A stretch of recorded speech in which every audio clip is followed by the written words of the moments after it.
8.700 kilómetros separan nuestro Aragón de Oregón, en la costa oeste de los Estados Unidos. Una letra de diferencia y nada, un poquito más de población, 2.900.000 habitantes más. Claro que este territorio es 5 veces más grande, algo que no ha asustado a algunos aragoneses que se han acostumbrado a las peculiaridades del país. Esta es la zona residencial de la universidad. Todo lo que ves aquí a tu alrededor son casas de fraternidades, que son donde viven los estudiantes que pertenecen a esas hermandades. Nosotros lo que conocemos de las fraternidades sobre todo son las fiestas. ¿Son como en las películas o no? Sí, un poco. Aquí viven varias tribus de nativos americanos que luchan por mantener sus tradiciones.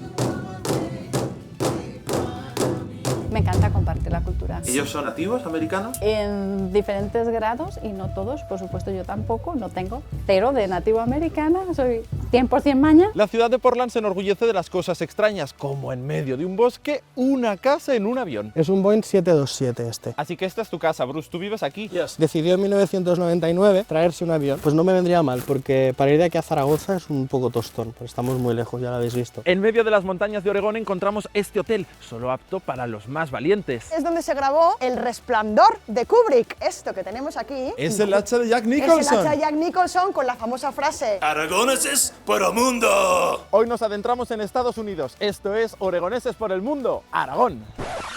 Perdón, Aragoneses por el Mundo, Oregón. Eso.